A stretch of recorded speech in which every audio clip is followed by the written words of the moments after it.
નમસ્કાર દર્શક મિત્રો, હું છું રૂપલ લુણીચિયા. સંપૂર્ણ ન્યૂઝમાં આપનું સ્વાગત છે. ગુજરાત માધ્યમિક અને ઉચ્ચતર માધ્યમિક શિક્ષણ બોર્ડ દ્વારા ધોરણ 10 અને 12ની પૂરક પરીક્ષાઓ 11 જૂનથી 20 જૂન દરમિયાન યોજાશે. પરીક્ષાને લઈને સમગ્ર તંત્ર દ્વારા તમામ તૈયારીઓ પૂર્ણ કરી દેવામાં આવી છે. આ વર્ષે જિલ્લામાં કુલ 5260 વિદ્યાર્થીઓ પૂરક પરીક્ષામાં ભાગ લઈ રહ્યા છે. આંકડાઓ મુજબ વર્ષ 2025માં 4989, વર્ષ 2024માં 5585 અને વર્ષ 2023માં 8832 વિદ્યાર્થીઓએ પૂરક પરીક્ષા આપી હતી. છેલ્લા 4 વર્ષ દરમિયાન પૂરક પરીક્ષા આપતા વિદ્યાર્થીઓની સંખ્યામાં નોંધપાત્ર ઘટાડો થયો છે, જે જિલ્લાના સુધરતા શૈક્ષણિક પરિણામો તરફ ઇશારો કરે છે.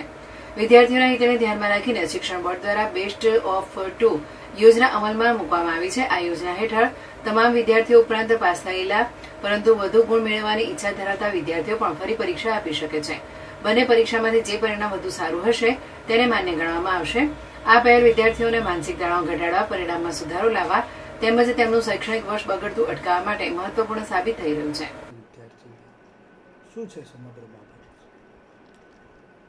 ગુજરાત માધ્યમિક અને ઉચ્ચતર માધ્યમિક શિક્ષણ બોર્ડ દ્વારા 11 જૂનથી લઈ 20 જૂન દરમિયાન પૂરક પરીક્ષા યોજાનાર છે.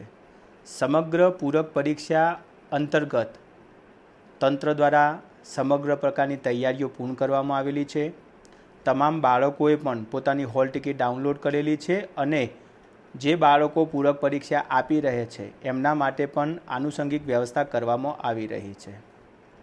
આ વર્ષે કુલ 5260 બાળકો પૂરક પરીક્ષા આપી રહ્યા છે.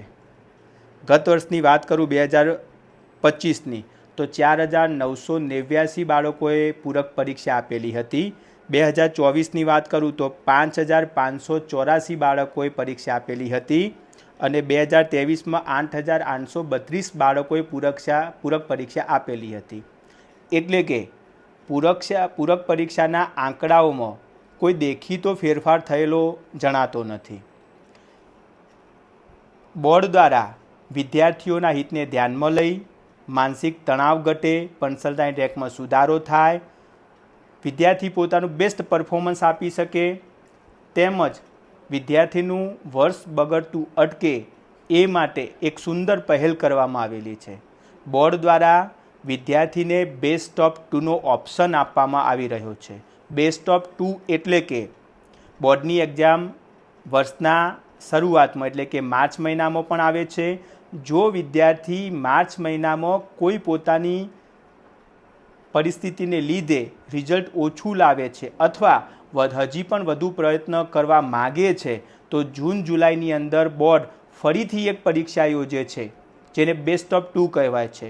બંને પરીક્ષાઓની અંદર જે બાળક વધુ પરિણામ મેળવે છે એ પરિણામ માન્ય ગણાય છે. ફોર એક્ઝામ્પલ, માર્ચની એક્ઝામમાં ફિઝિક્સની અંદર કોઈ બાળક 50 ગુણ મેળવે છે અને એને એવું છે કે હજી પણ હું સારો પ્રયત્ન કરી શકું છું તો બેસ્ટ ઓફ 2 અંતર્ગત આ પાસ થયેલો વિદ્યાર્થી ફરીથી પરીક્ષા આપી શકે છે અને ફરીથી 50ની જગ્યાએ જો 90 માર્ક્સ લાવે તો બંનેમાંથી જે બેસ્ટ હોય એટલે કે બીજી એક્ઝામના માર્ક્સ 90 એ કન્સિડર કરવામાં આવે છે.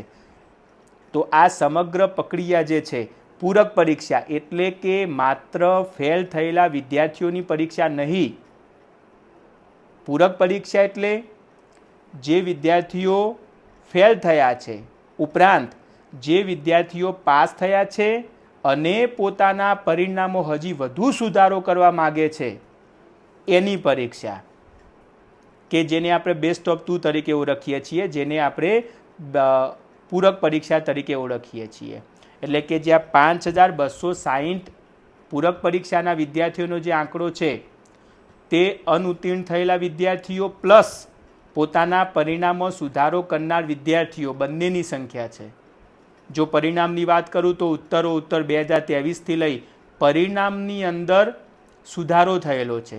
જો પરિણામની અંદર ટકાવારીની અંદર સુધારો થયેલો હોય તો દેખીતી વાત છે કે અનુત્તીર્ણ થનાર વિદ્યાર્થીઓની સંખ્યા દિવસે દિવસે ઘટતી જાય છે, જે આંકડા ઉપરથી પ્રસ્થાપિત થાય છે.